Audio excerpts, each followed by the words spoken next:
O nosso trabalho é Sistema Financeiro Nacional. Os autores desse trabalho é Gabriel Oliveira Loredo, Lidiane Almeida Teles, Walter William de Almeida Andrade, Igor Pinto Gama e o Wellington dos Santos Guilherme, que sou eu, certo? Vamos começar pelas esplanadas dos ministérios e a Praça dos Três Poderes, onde é o controle do nosso país, onde é redigido, onde é decidido todo o nosso sistema judiciário, executivo, legislativo, que está dentro também do nosso plano do sistema financeiro brasileiro. Nós temos aqui a Câmara dos Deputados, o Senado Federal, essa cúpula aqui maior, ela compõe como a cúpula da Câmara dos Deputados. Essa outra cúpula aqui menor, ela já compõe o Senado. Nós temos 513 deputados federais e temos também 81 senadores. Do lado esquerdo nós temos o Planalto, né, o Planalto aqui, né, onde o presidente da República está. Aqui logo na frente dele, do Planalto, nós temos o Supremo Tribunal Federal, entendeu? Onde ficam os decanos, os ministros. Então, e aqui do lado da tela, vocês estão vendo aqui, são 17 prédios, todos eles uniformes. Cada prédio desse representa o Ministério, né? O Ministério da Economia, Ministério da Justiça, Ministério da Saúde, Ministério da Educação, Ministério da Mulher e da Família, o Ministério de Minas e Energia, o Ministério de Ciência e Tecnologia, da Agricultura, Infraestrutura, Cidadania e Desenvolvimento, da Comunicação. E aqui um desses prédios está, né, o Ministério da Economia, que quem está na pasta é o Paulo Guedes, né, que está à frente, né, da economia do nosso país, né. Logo aqui no fundo você vê o Lago Paranoá, está aqui, ele corta aqui e logo ele vai cortando o setor de mansões ali do Lago Norte. Então, certo, nós temos aqui esses três poderes, né, o judiciário, o legislativo, executivos, onde nós podemos compreender que daí saem todas as diretrizes dessas três leis orçamentárias, que é muito importante para o nosso país, que é o Plano Puro Anual, que é o PPA, a Lei de Diretrizes Orçamentárias, que é a LDO, a Lei de Orçamento Anual, que é a LOA. Isso vale também para todos os níveis federativos, para os estados, para o Distrito Federal e no âmbito também municipal. Então, essas leis, que são muito importantes para nós, ela é decidida aí, nesse contexto aqui que eu mostrei para vocês. No Senado Federal, aqui na Câmara dos Deputados, o presidente, que é do Executivo, ele manda para cá, onde essa lei é aprovada, onde o Brasil é regido por essas três leis, que é muito importante para que o nosso sistema financeiro ele não entre em colapso, né? É daqui que vem a sustentabilidade das finanças do nosso país, entendeu? Ela é muito importante. Está no artigo 163 até o artigo 169, fala tudo sobre essas leis, né, do PPA, LDO, a LOA também, que são leis que é do nosso orçamento, que elas são executadas para que o Brasil ele venha ser bem administrado na área das finanças. O sistema financeiro nacional ele é estruturado de forma a prover o desenvolvimento, o equilíbrio e a servir aos interesses coletivamente regulado pela Lei 4.905 de 1964, criada sob a forma de lei ordinária, mais recepcionada pela Constituição Federal de 1988, como lei complementar, né?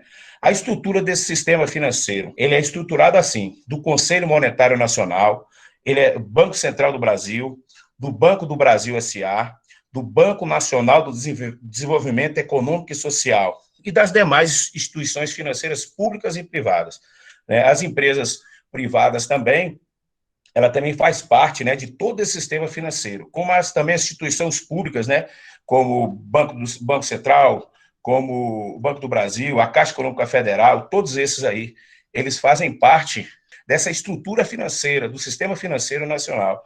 É muito importante, todas essas instituições, elas têm papéis relevantes para que o Brasil ele cresça. Os pequenos e médios empresários tenham seus subsídios para que a empresa cresça, né, receba investimentos desses bancos, vem tudo do sistema financeiro. Aqui no artigo 19 da nossa Constituição Federal, de 1988, diz assim: consideram-se instituições financeiras, para os efeitos da legislação em vigor, as pessoas jurídicas públicas ou privadas, que tenha como atividade principal ou assessoria a coleta, intermediação ou aplicação de recursos financeiros próprios ou de terceiros, em moeda nacional ou estrangeira, e a custódia de valor de propriedade de terceiros. Parágrafo único. Para os efeitos desta lei e da legislação em vigor, equipara-se às instituições financeiras as pessoas físicas que exerçam qualquer atividade referida neste artigo, de forma permanente ou eventual. É muito importante. Você faz parte desse sistema financeiro. Como microempresário, como um autônomo, você faz o dinheiro girar. Você faz esse dinheiro se movimentar. Onde que o Brasil ele é um grande investidor na agricultura, na pecuária, entendeu? Na exportação de ferro, de minério. As empresas, elas trabalham girando esse dinheiro, internacional, nacionalmente, onde que cresce o sistema financeiro através das pessoas jurídicas, está escrito aqui no artigo 17, e também das jurídicas públicas e privadas também. Então, é muito importante que essas instituições, elas importem, elas exportam para o crescimento das nossas finanças, né? Então, é muito importante. Já no artigo 18, sobre a funcionalidade e autorização do sistema financeiro. No artigo 18, as instituições financeiras somente poderão funcionar no país mediante prévia autorização do Banco Central da República do Brasil, ou decreto do Poder Executivo. Quando forem estrangeiras, inciso 1, além dos estabelecimentos bancários oficiais ou privados, das sociedades de crédito, financiamento e investimentos, das caixas econômicas e das cooperativas de crédito, ou seção de crédito das cooperativas, que até também se subordinam às disposições e disciplina dessa lei, no que for aplicável, às bolsas de valores, companhias de seguro e de capitalização às sociedades. Então, aqui a gente está vendo aqui a participação dos bancos. Os bancos aqui é muito importante nos financiamentos para que as empresas tenham subsídios para comprar, entendeu? Para pagar a seus funcionários, para crescer, para investir. Então, é muito importante, né? A gente estudou também sobre essas cooperativas, também que é muito importante para o desenvolvimento aí do nosso sistema financeiro. Então, aqui também nós temos também as instituições financeiras públicas, não fala das instituições financeiras públicas. Ô, meu querido.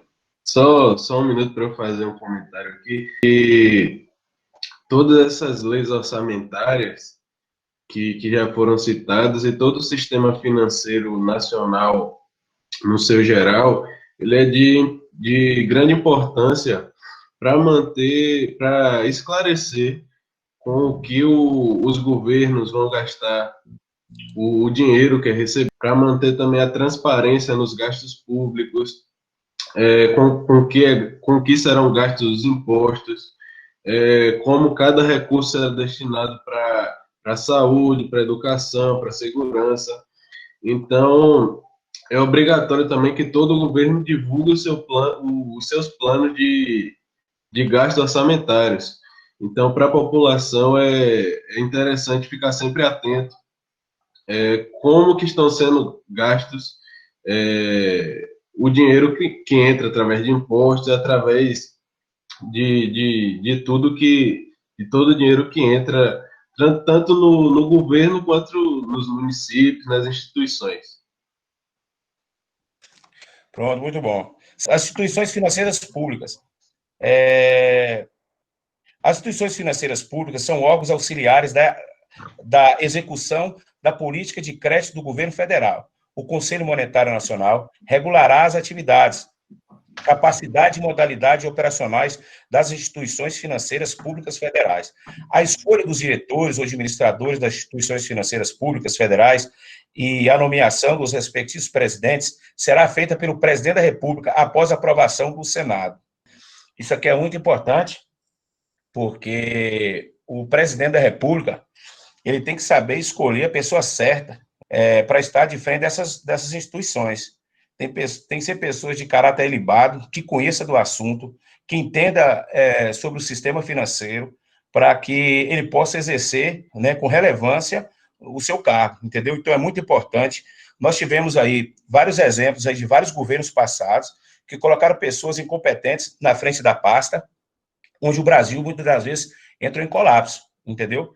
Então, é muito importante aí que o presidente da República saiba escolher a pessoa certa para dirigir a pasta. Então, o que aconteceu no Brasil? Muitas das vezes, os presidentes, eles colocavam pessoas na frente da pasta, de um banco central, ou até mesmo do Banco do Brasil, do Conselho Nacional, né? Conselho Monetário Nacional, pessoas que eram políticas e não eram especialistas na área. Então, o que acontece? Se a pessoa não entende do que está fazendo, é lógico que ela não vai fazer uma gestão eficiente. Então, é muito importante os governantes, eles vejam com um olhar mais profissional e colocar pessoas competentes, especialistas na área, para que o sistema financeiro ele seja bem administrado, né? Então, é muito importante aí esses artigos, a gente entender que o presidente da República é ele mesmo que denomina, né, esses cargos, e é muito importante que o presidente da República tenha esse olhar, colocar pessoas capacitadas, não por meio político. Autoridades do Sistema Financeiro Nacional.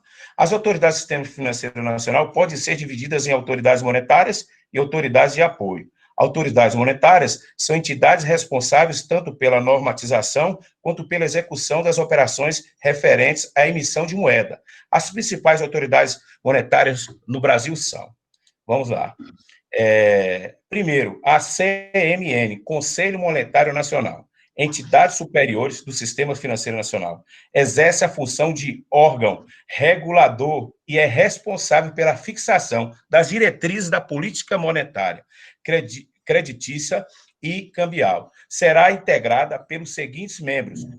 Primeiro, ministro de Estado da Fazenda, na qualidade de presidente. Segundo, ministro de Estado do Planejamento, Orçamento e Gestão. 3, presidente do Banco Central do Brasil, Lei 9.069, de 1995. Esse aqui, nós vamos falar agora do Bacen. Logo lá na frente, eu só estou lendo os artigos, a gente vai explicar mais ou menos a funcionabilidade de cada instituição dessa. Banco Central do Brasil tem a função de cumprir e fazer cumprir as normas que regem o Sistema Financeiro Nacional, expedidas pelo CMN. Atua como uma espécie de protetor da moeda nacional, para garantir o equilíbrio do mercado financeiro e da economia do país. Nós temos também aqui as autoridades de apoio, né? As autoridades de apoio são instituições que podem atuar tanto como instituições financeiras normais, auxiliando a execução da política monetária, como na normatização de um setor específico, como, por exemplo, Comissão de Valores Mobiliários. As principais autoridades de apoio no Brasil são, primeiro, CVM, Comissão de Valores Mobiliários, vinculado ao governo federal, e é um órgão normativo, voltado para a fiscalização e desenvolvimento do mercado e de valores. A segunda instituição é o Banco do Brasil. Embora seja um banco comercial comum, ainda opera como um agente financeiro do governo federal, sendo o principal executor dos serviços bancários interesse do governo. BNDES, que eu vou falar agora um pouco sobre ele. Banco Nacional de Desenvolvimento Econômico e Social, principal instituição financeira de fomento do Brasil, impulsiona o desenvolvimento econômico, reduz desequilíbrios regionais e é o encarregado de gerir o processo de privatização das empresas estatais. CF, Caixa Econômica Federal, é a instituição financeira que funciona como instrumento governamental, pois é caracterizada por operacionalizar as políticas do governo federal para financiamento habitacional e saneamento básico, além de ser banco de apoio ao trabalho de baixa renda. Certo. Vamos agora falar um pouco mais sobre o Banco Central. O Banco Central é muito importante no Brasil. Ele emite as moedas, né? É de lá que as moedas são emitidas. Executa serviços de meio circulante, receber os recolhimentos compulsórios dos bancos comerciais, realizar operações de redescontos e empréstimos de assistência à liquidez às instituições financeiras, regular a execução dos serviços de compensação de cheques e outros papéis, autorizar o funcionamento das instituições financeiras, bem como exercer a supervisão, fiscalização, intervenção das mesmas, controlar o fluxo de capitais estrangeiros. Cai muito na prova. Essa pergunta cai muito na prova. Quem é o responsável por emitir a moeda? E lá na prova, geralmente na prova da OAB, geralmente na prova para quem faz para promotor, entendeu? Cai muito essa pergunta. E lá vai ter Banco do Brasil, Caixa Econômica Federal, Banco Central, aí vai estar lá a pergunta. Verdade. Pessoas geralmente não têm a certeza e colocam Banco do Brasil. Não, é o Banco Central que é responsável para a emissão dessas moedas. Está aqui no artigo. Aqui no artigo 164 fala mesmo aqui, que para emitir moeda será exercida exclusivamente pelo Banco Central e é vedado ao Banco Central ceder, direto ou indiretamente, empréstimos ao Tesouro Nacional e qualquer órgão ou entidade que não seja instituição financeira. Isso, certinho, Valtinho. Vamos ver agora o Banco do Brasil. Lê para mim aí, Valtinho, Banco do Brasil. Pronto, Wellington. O Banco do Brasil atualmente é situado como um dos maiores bancos do Brasil, tendo tanto em agência quanto em patrimônio e receita líquida. O Banco do Brasil é considerado empresa pública e de economia mista, isso é, porque o governo possui a maioria das cotas dele, das ações, e tem como objetivo principal contribuir de forma intensa no crescimento econômico, industrial, comercial e social do Brasil, atuando diretamente em situações pouco atrativas aos bancos privados, como exemplo o crédito rural, que é os empréstimos que faz para possibilitar que os produtores rurais desenvolvam suas atividades e que precisa estar ao alcance de todos esses empréstimos. A importância do Banco Central na sua emissão de cheque, na sua emissão de moedas, também na sua regulamentação aí, diante da pauta aí do sistema financeiro. Falamos também do Banco Central e vamos falar agora são 4 bancos importantes desse sistema financeiro nacional: Banco Central, Banco do Brasil, BNDES e Caixa Econômica Federal. Eu vou falar um pouco do BNDES, porque o BNDES é o que propulsiona... É o chefe de todos. O BNDES é que dá o oxigênio nas micros e grandes empresas. Qual foi o grande objetivo do BNDES? O BNDES é um banco importante na economia brasileira. O BNDES foi criado no governo de Getúlio Vargas, em 1950. A instituição ela foi criada para quê? Ela foi criada para alimentar as pequenas e médias empresas, né? Oxigenar essas empresas, fazer empréstimo para essas empresas. Por exemplo, esses bancos, né, como o Banco do Brasil, Caixa Econômica Federal, eles podem emprestar até 20 milhões. Acima disso, só é com o BNDES. O BNDES ele presta o dinheiro para as microempresas e médias empresas no valor bem acessível. Então, muitas empresas no Brasil hoje se tornaram grandes porque houve o apoio do BNDES. Na verdade, ele foi criado para pequenas e grandes empresas. Só que os grandes empresários, sem precisar, né, de pegar esses empréstimos, começaram a pegar esses empréstimos para investir no exterior, investir em outras coisas. Então, o que aconteceu? As pequenas empresas e médias empresas fecharam, porque o BNDES foi politizado. E quando o banco foi sucateado, não é? É verdade, sucateado também, verdade, Walter. Então, o que acontece?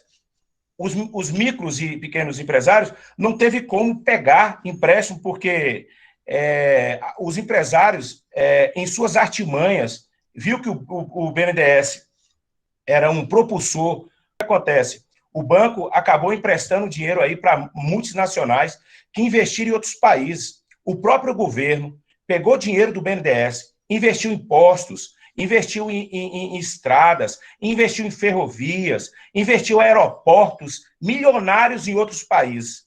Era sigiloso.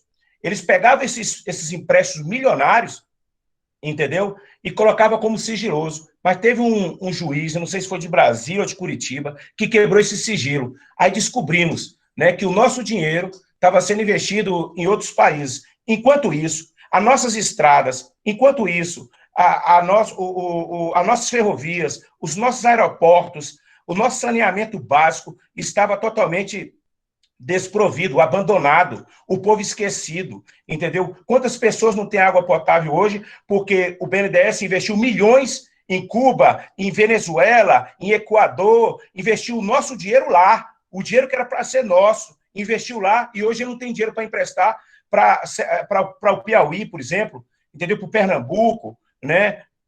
Para esses estados aí que muitas pessoas não têm nem água potável. O juiz, Wellington, foi Marcelo Rebelo Pinheiro. Pronto, obrigado. Então, isso mesmo. Eu não sei de onde ele é, mas teve um juiz que quebrou o sigilo. O que aconteceu? Aí desde 2017... Ele é da vara do Distrito Federal. De Brasília. Obrigado, Walter. Isso. Então, o que acontece? Depois que quebrou o sigilo, graças a Deus, o governo deixou de investir lá no exterior e está investindo agora no Brasil. O Brasil começou a crescer em algumas áreas. Tem obras aí que já tem mais de 10, 11 anos paradas, enquanto o Brasil está investindo no exterior. Então, o BNDES é muito importante. Eu só gostaria que o BNDES voltasse de novo a trabalhar para os pequenos e médios empresários, porque o Brasil é um país que exporta, o Brasil é um país que produz ferro, minério, o Brasil produz no agronegócio, o Brasil produz avicultura, pecuária. Então, se o BNDES investir nesses empreendedores visionários brasileiros, eu tenho certeza que nós iremos dar um salto muito grande, porque o Brasil ele cresce quando a gente olha para o próprio Brasil. O Brasil, muitas das vezes, ele pega milhões emprestados de China para fazer essa ponte de Itaparica, enquanto tem muitas empresas no Brasil que têm condição de fazer essa ponte, entendeu? E um custo acessível, mas eles preferem privatizar, eles preferem fazer um monopólio, né? Um monopólio político, isso é monopólio político, do que dar vazão ou talvez apoiar uma empresa brasileira que venha fazer no nosso próprio solo brasileiro uma ponte igual a essa, né? Como seria um orgulho, né? Como nós temos orgulho de Oscar Niemeyer, que construiu Brasília, construiu o Palácio, construiu a Câmara, construiu os ministérios, todos aqueles prédios, né? Reconhecido internacionalmente, entendeu? Juscelino Kubitschek escolheu Niemeyer, que foi um dos maiores arquitetos que já houve nessa terra. Por que nós não podemos investir nas nossas empresas no Brasil? Entendeu? O BNDES tem que voltar sua visão para dentro e não para fora. Porque quando o BNDES colocar sua visão para dentro, o Brasil cresce cada vez mais. Porque o Brasil é um país que nunca desiste de lutar. Mesmo que o povo, muitas das vezes, está sofrendo, alma doendo, mas o brasileiro não deixa de trabalhar, o brasileiro não deixa de investir, o brasileiro sempre acredita no Brasil. Então, o BNDES é um propulsor dos investimentos da micro e médio de empresas, entendeu? E nós temos também a Caixa Econômica Federal, que ela é muito importante hoje no nosso sistema, né, de financiamento de casas habitacionais e no nosso saneamento básico também. Você vê essa Casa Minha Vida, Casa Minha Vida tirou a corda do pescoço de muito brasileiro. Eu lembro, eu vim de uma família pobre. Meu pai é muito humilde, minha mãe também muito humilde, entendeu? Eu lembro uma vez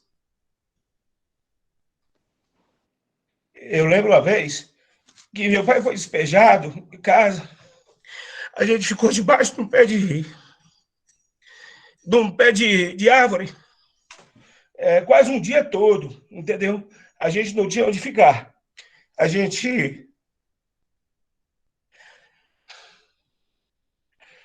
pediu ajuda, momento difícil. Hoje eu vejo essas pessoas tendo uma casa para morar. Eu fico muito feliz, porque a Caixa Econômica Federal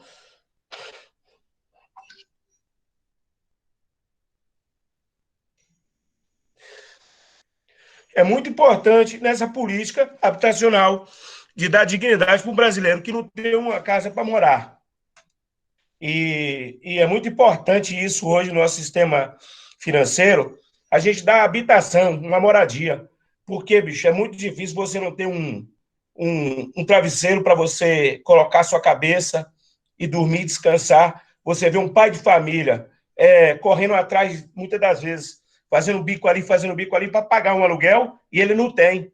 Então, é muito importante. A Caixa Econômica Federal, para mim, é uma instituição que hoje, para a classe social, para essa classe mesmo das pessoas que não têm condição, é muito importante dar dignidade, né? Dar pelo menos um alívio para esse povo. E também faz muitos financiamentos também, né? Financiamentos aí que a Bolsa Família, é tudo através da Caixa Econômica Federal, né? Hoje, graças a Deus, que muitas famílias, assim, não comem bem, mas pelo menos não falta o que comer dentro de casa, né? Muito importante. Ô, Wellington, só para ressalvo, a Caixa foi a instituição financeira que mais ajudou as pequenas empresas durante o período da pandemia. Ela é conhecida como o banco público, entendeu? E você tocou também num assunto muito importante, velho. A questão desse programa Minha Casa Minha Vida. Velho, aqui na cidade de Vazedo, na administração passada, antes do atual prefeito agora, foi construído diversas casas aqui no município. Velho, no momento da entrega, foi um dos momentos mais emocionantes que eu já presenciei em minha vida. Foi surreal, velho. Você chega lá, até hoje você vê a gratidão daquelas pessoas, né, velho? Rapaz, não tem nada melhor que você ver uma chuva e ter um teto, né, para te cobrir. Não tem coisa melhor. Não tem coisa melhor, entendeu? É assim. Mas assim, eu já estou terminando minha apresentação. Já estou passando para o Valtinho aí, o Gabriel, também Igor, né? A contribuição que o sistema financeiro nacional teve diante do novo coronavírus foi de grande importância para o equilíbrio da economia dos estados e dos municípios e da população que recebeu o auxílio emergencial. Então, esses bancos foram muito importantes para que o Brasil não entrasse em colapso, entendeu? O que o governo fez? Esse Paulo Guedes, ele é um grande gestor, entendeu? O que ele fez? Ele lançou o dinheiro para a população, e aí a própria população girou o dinheiro, porque se o dinheiro não tivesse sido movimentado, o Brasil tinha entrado em colapso, o Brasil tinha parado, muitas pessoas iam passar fome. Então, o que o governo fez? O governo investiu, o governo colocou comida no prato do brasileiro. O brasileiro foi no supermercado, começou a comprar. Então, mesmo que tudo fechado, mas as finanças do Brasil foi alimentada. O agronegócio não parou, né? Então, graças a Deus, o Brasil está aí, está de pé, e nós cremos que o Brasil ele vai dar a volta por cima, porque o Brasil ele tem muitas riquezas. Então, nós falamos de todos os sistemas, como funciona, e nós, todos do grupo, fizemos esse resumo, que foi o nosso próprio resumo que passamos para a professora. Nós fizemos esse resumo, né, e já estamos terminando aí. Tem quanto tempo aí, professora? Pode continuar, estou gostando. O microfone estava fechado. É ok, professora. Nós vamos agora fazer o resumo de tudo que nós falamos. E a importância do sistema financeiro para a oxigenação, né, das finanças do Brasil e para a população também, né, sobreviver nesse momento difícil. Percebe-se que desde o início do ano estamos observando o rápido alastramento do novo coronavírus no mundo, o que, em meados de março, foi classificado do novo coronavírus no mundo. Foi classificado pela Organização Mundial de Saúde como pandemia. O coronavírus atingiu o sistema de saúde e, ao mesmo tempo, a economia de diversos países assolado pelo coronavírus. No Brasil não foi diferente. Então, estão sendo expostas inúmeras notícias a respeito das medidas econômicas emergencial que vêm sendo tomadas pelo sistema financeiro nacional para conter os efeitos da crise resultantes da pandemia. Várias das manchetes vinculadas na mídia trazem títulos como o CMN e o BC, que é o Banco Central, elevam em 1,2 trilhões, né? O sistema financeiro está atuando no combate a pandemia do coronavírus 19, de forma bastante diferenciada, por tratar-se de um tema bastante complexo. Não é nossa intenção esgotar todos os pontos atinentes ao funcionamento do sistema financeiro. No entanto, diante das recentes notícias sobre o assunto, nota-se necessário dar um passo atrás para entender o que diz o nosso ordenamento jurídico sobre a organização das instituições que compõem esse sistema e sua atuação na frente econômica para conter os efeitos da pandemia. O título 7 da nossa Constituição Federal trata dos princípios e diretrizes que norteiam a ordem econômica e financeira do país. Mais especificamente, o artigo 92 dispõe sobre o Sistema Financeiro Nacional e determina o seguinte: o artigo 92, o Sistema Financeiro Nacional, estruturado de forma a prover o desenvolvimento equilibrado do país e a servir os interesses da coletividade, em todas as partes que o compõem, abrangendo as cooperativas de crédito, será regulado por leis complementares que disporão, inclusive, sobre a participação do capital estrangeiro nas instituições que o integram. Precisa-se, então, recorrer à Lei 4.595, de 31 de dezembro de 1964, para compreender a organização do Sistema Financeiro Nacional. A referida lei determina que o Sistema Financeiro Nacional seja composto pelo Conselho Monetário Nacional, Banco Central do Brasil, Banco Nacional de Desenvolvimento Econômico, demais instituições financeiras públicas e privadas. Agora, o Valtinho, ele vai continuar aí a apresentação. Só queria fazer um comentário também, antes de Walter começar, justamente sobre todas essas instituições que foram citadas, Banco do Brasil, BNDES, Caixa Econômica Federal, Banco Central, entre outras instituições, que a principal função dessas instituições deve ser servir à população, junto ao governo federal. E não o que já aconteceu várias vezes, dos cargos dessas instituições serem barganhados para fazer acordos de corrupção, acordos políticos que não vieram beneficiar o país. Então, sobretudo, a principal função dessas instituições é beneficiar a população. Um exemplo disso foi a parceria feita entre o governo federal e a Caixa Econômica Federal, para dar o auxílio emergencial à população, que, como o Wellington já citou, foi uma grande tacada aí do ministro Paulo Guedes, porque fez o dinheiro voltar para o povo e circular, para evitar que a economia entrasse em colapso. Então, é importante ressaltar que a função dessas instituições é beneficiar também a população. É isso. Então, diante disso, entende-se que, de forma sintética, que o Sistema Financeiro Nacional é formado por um conjunto de instituições e entidades responsáveis pela gestão da política monetária nacional, bem como pela regulamentação e a fiscalização do mercado financeiro, de capitais, de créditos do país. Para entender melhor e esclarecer a atuação de cada órgão do Sistema Financeiro Nacional, pode ser dividido em órgãos normativos e órgãos supervisores. Esse subsistema de órgãos normativos é responsável pela elaboração de regras a serem observadas por um bom funcionamento do sistema financeiro do país, ou seja, dos mercados monetários, financeiros, de capitais e de créditos, conforme mencionados acima. Os órgãos supervisores, por outro lado, atuam para garantir que as regras e diretrizes expedidas pelos órgãos normativos sejam efetivamente observadas pelos cidadãos e pelas instituições integrantes do sistema financeiro. Cita-se aqui o Banco Central do Brasil, o que falamos acima.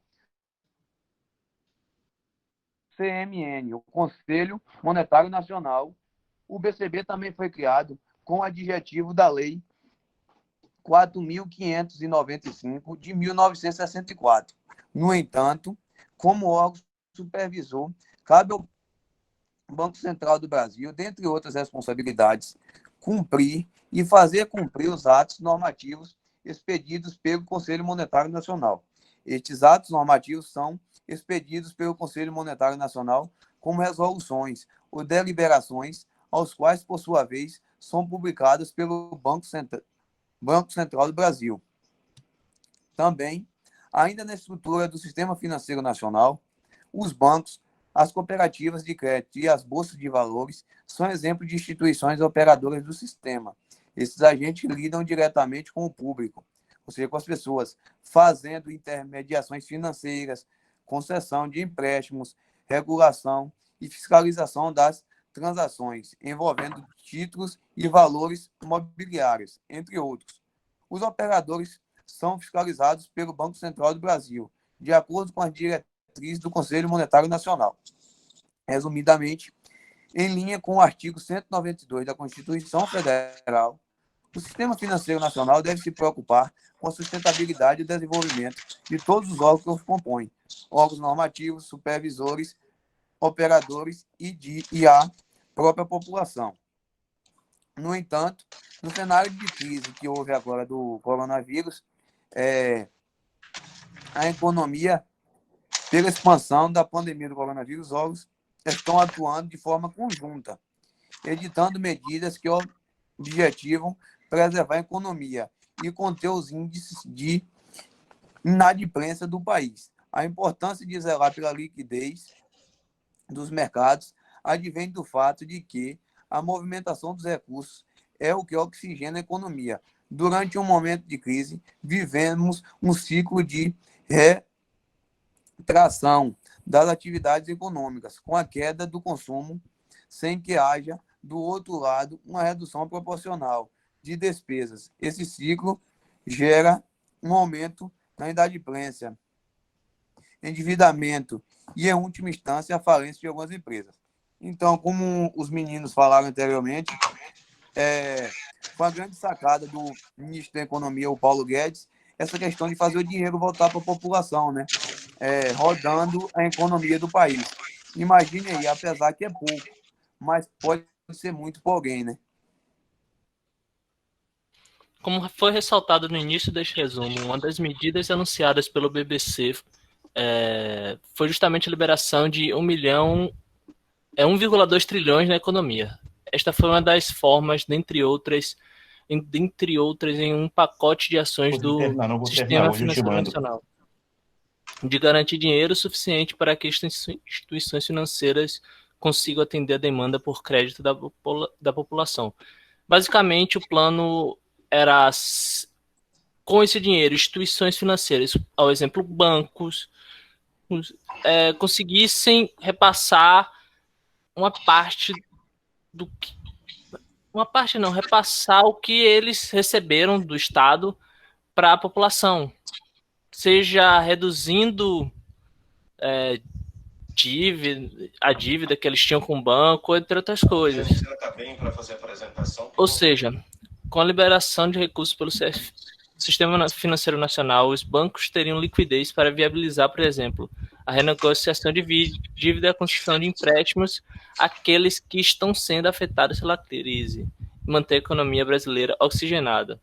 Assim, o CMN busca, por meio da injeção de recursos, suavizar o ajuste do capital que diversas empresas enfrentam, bem como a organização financeira da população em geral, suprindo a liquidez subtraída pela retração econômica. Essa retração econômica é o que gera aí a desvalorização da nossa moeda em frente ao cenário internacional, pois o dólar aqui no Brasil já está, acho que, se eu não me engano, caiu a R$5, está a R$5 mais ou menos, depois da eleição de Biden. Mas durante o governo Trump, ou nesse final do governo Trump, com a pandemia, com tudo que estava acontecendo, todo o cenário, estava 5,30, chegou a R$5,30. Então, houve um aumento muito considerável, pois tinha saído de R$4, e graças a uma parada abrupta da nossa economia, pois muita gente ficou em casa, e a princípio não tinha como a economia se acostumar com uma parada simplesmente tão abrupta. Vem se estabilizando agora, principalmente com um novo costume, se eu posso assim chamar, de compras pela internet. Muitas lojas estão passaram a adotar esse sistema e muitas substituíram vendas na loja física pelas lojas digitais, mas ainda assim não é a mesma coisa que antes, o capital não gira da mesma forma que antes, até porque nem todo mundo tem acesso à internet em todos os lugares do Brasil, então isso impossibilita muito isso. Bem, aqui vai ser basicamente o resumo das etapas do Covid, que falando no dia de surgimento, ele foi descoberto no final do ano de 2019. A princípio, esse surto surgiu na China. Os primeiros casos surgiram na China, ou melhor dizendo, os primeiros casos catalogados foram vistos na China, e depois espalhou-se ao redor do mundo por 159 países.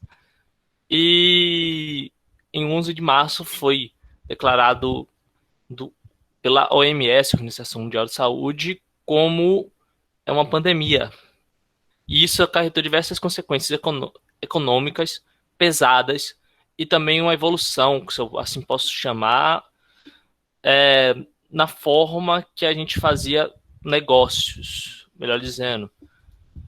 A pandemia mudou drasticamente os hábitos do consumidor devido a orientações de isolamento dos órgãos responsáveis pelo tratamento e contenção do vírus. Diversos setores foram afetados, principalmente aqueles que envolvem contato humano. Esses setores eles diminuíram a quantidade de pessoas trabalhando. Antigamente, o contato físico, antigamente lojas físicas tinham muito mais pessoas do que hoje em dia. Hoje, muitas delas colocaram investimentos em lojas digitais e outras até pararam lojas físicas porque não tinham condições de manter.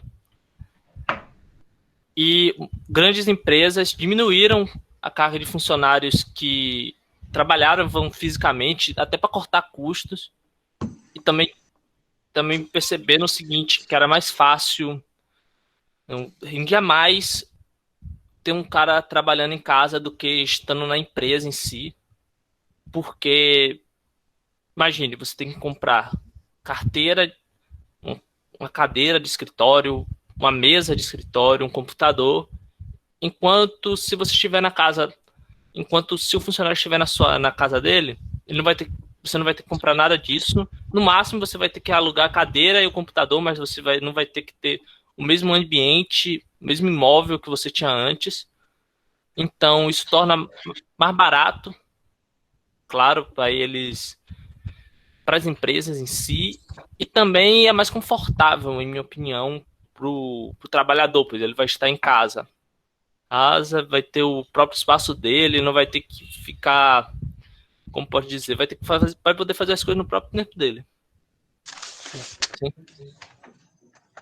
Os bancos adotaram uma série de ações em relação à disseminação do Covid-19, como estabelecimento de uma força-tarefa central, restrição de viagens, suspensão de reuniões em larga escala, organização de teletrabalhos, entre outras medidas para se adequar à nova realidade do novo coronavírus. E, segundo algumas informações passadas pela mídia, o impacto do coronavírus na economia renda fixa, setores e empresas da BB Investimentos Research, o coronavírus tem impacto baixo ou nenhum sobre o mercado de bancos e serviços financeiros. Entretanto, a preocupação direta é com relação à inadimplência, como consequência de uma possível deterioração do cenário macroeconômico brasileiro, com enfraquecimento da atividade econômica.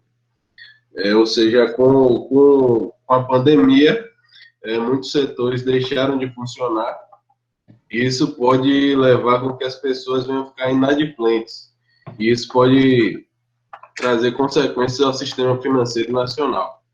Para combater os efeitos do coronavírus na economia, o Banco Central lançou um conjunto de medidas que aumentará a liquidez do SFN em 1,2 trilhão. O objetivo é garantir que as instituições financeiras tenham recursos para atender as demandas do mercado. Além disso, as medidas de liberação de capital geram um potencial de expansão de 1,16 trilhão no volume de crédito da economia.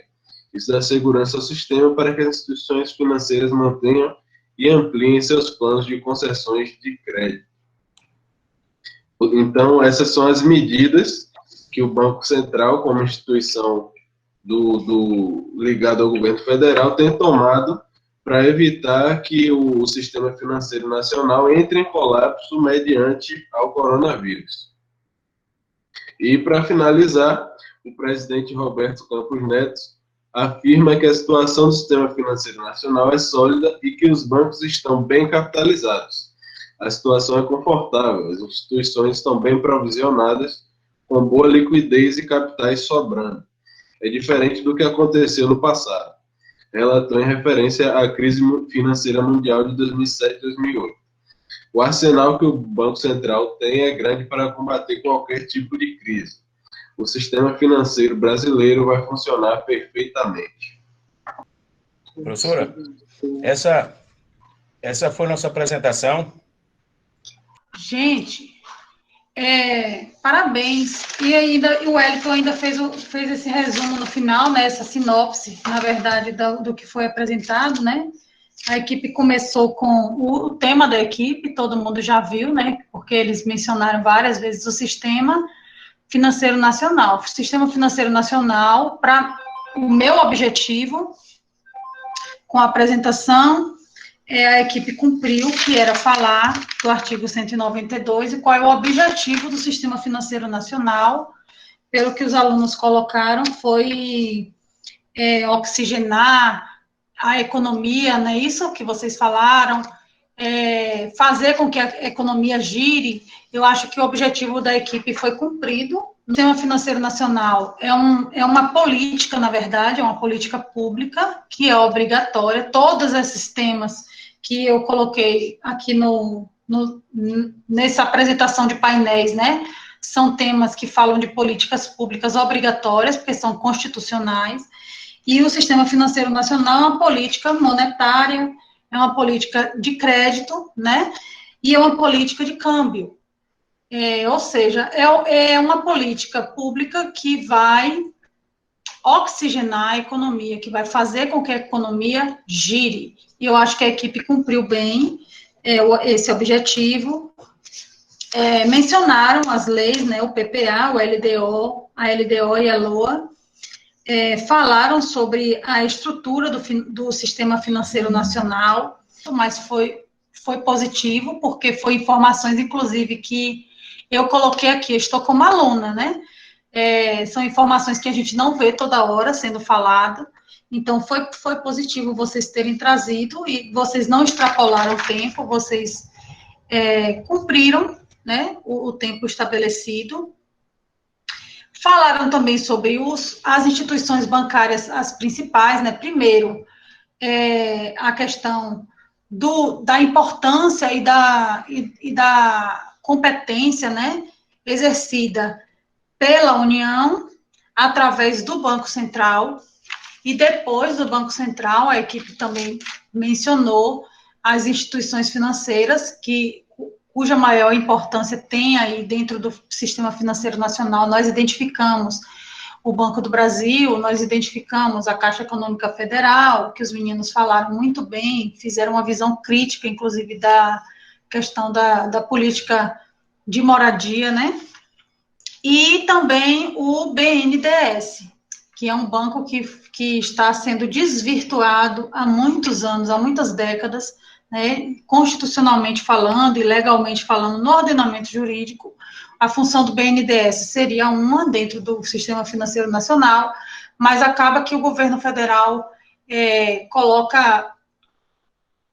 desvirtua esse objetivo central do BNDES, que seria oxigenar mesmo as micro e pequenas empresas de empréstimos, de empréstimos maiores. A atuação do Sistema Financeiro Nacional durante a pandemia foi o último ponto da equipe. Foi bom vocês trazerem esse conteúdo, essa aplicação da realidade para dentro da teoria. Gostei muito da equipe. Parabéns. E o Wellington, você tem que dar umas aulas de vez em quando para a gente, viu? Que isso, professora? Só se for de geografia ou história.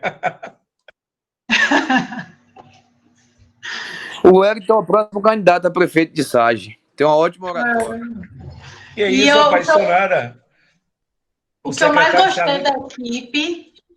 gostei da equipe foi o Wellington explicando aí, geógrafo, explicando aí Brasília, que eu não sei nada de Brasília, mas ele explicou aí, ó, a esplanada, né, explicou todos os órgãos aí que nós já falamos, e, na verdade, ele fez um passeio sobre o nosso conteúdo programático, né, que é a organização do Estado.